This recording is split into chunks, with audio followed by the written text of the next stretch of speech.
Allez, direction tout de suite Metz Expo avec justement une belle expo en ce moment. France Bleu Lorraine.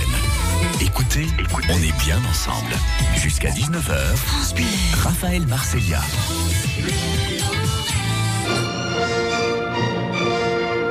Il y a tellement à dire sur Napoléon, un parcours idéal. Peut-être que ça existe. Voyons ça avec Francis Baria, coproducteur, concepteur de l'exposition. Bonjour Francis. Bonjour. Ravi de vous retrouver sur France Bleu Lorraine pour ce temps fort dans la région. Nous avons la chance d'avoir effectivement cette exposition encore pendant quelques jours.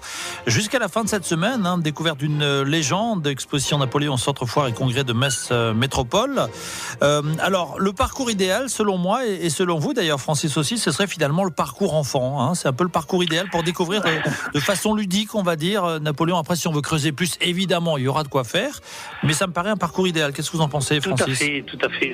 L'exposition présente donc tout au long de cet défilement ce que vous appelez le parcours enfant, qui sont des panneaux destinés justement aux enfants. C'est un condensé, de résumé de la vie de Napoléon, donc qui commence avec sa naissance et qui va aller jusqu'à l'île de Saint-Hélène, une chasse à bord.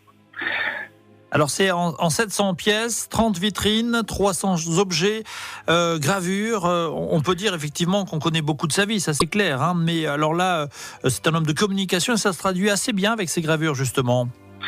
Justement, qui parle de gravure parle de communication, et Napoléon était un homme de communication, donc il s'est souvent fait accompagner tout au long de sa vie, dans ses batailles, mais aussi dans sa vie, de personnes qui gravaient, qui peignaient, et ensuite qui réalisaient des grandes peintures, telles l'étoile de David ou d'autres peintres de cette époque-là. Mais c'est vrai que les gravures font aussi partie de la vie et des témoignages de la vie de Napoléon. Avec les écritures aussi, notamment à Sainte-Hélène. Bien sûr, à Sainte-Hélène, où par exemple Lascaz a recueilli tous les témoignages de Napoléon lui-même, donc alors qu'il était captif là-bas. Et on présente d'ailleurs le mémorial original, le mémorial de Sainte-Hélène, ici dans l'exposition. Alors c'est de sa naissance finalement à Sainte-Hélène, on peut le résumer comme ça en quelques mots ? Tout à fait, de sa naissance à Sainte-Hélène, donc avec l'école de Brienne, ensuite la campagne d'Italie, la campagne d'Égypte, le consulat. On voit même une pièce spéciale avec les femmes et les enfants de Napoléon. Oui. Et bon, il a même eu plusieurs femmes. Ensuite, le sacre, la grande salle avec la grande armée, où là, il y a des costumes, des armes, plein d'objets d'ailleurs qui ont appartenu aux soldats et qui ont pu entourer Napoléon.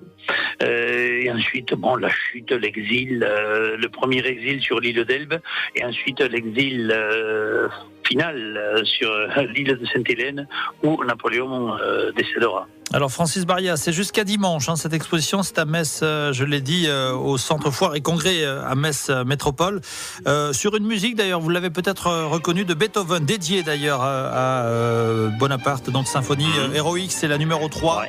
On va écouter un tout petit peu.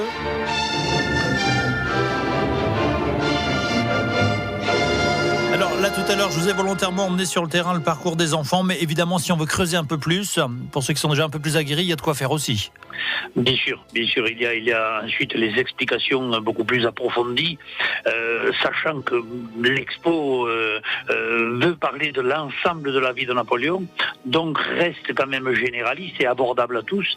Et que si l'on veut étudier, bien sûr, des choses beaucoup plus pointues, beaucoup plus précises et particulières sur la vie de Napoléon, eh bien après, il y a bien sûr un travail personnel à faire dans les bouquins, et Dieu sait qu'il y en a, puisque tous les jours paraît un nouvel ouvrage ou un nouvel écrit sur la vie de Napoléon. Et ça m'étonne qu'à moitié. Il y a tellement à dire, effectivement, sur Napoléon Bonaparte. Merci beaucoup, Francis Baria, et l'expo se poursuit jusqu'à dimanche, je le rappelle, tous les jours 10h-19h. Voilà, exactement. C'est gratuit pour les moins de 6 ans, je le précise quand même. Oui, c'est gratuit, et qui plus est, puisqu'on parlait du parcours enfant, nous offrons à tous les enfants qui viennent un petit bouquin type BD à remplir avec un crayon qu'on leur offre aussi, et donc ils vont pouvoir comme ça suivre particulièrement bien l'expo. C'est super, d'autant que c'est férié vendredi, donc voilà, c'est idéalement placé dans cette période de l'année.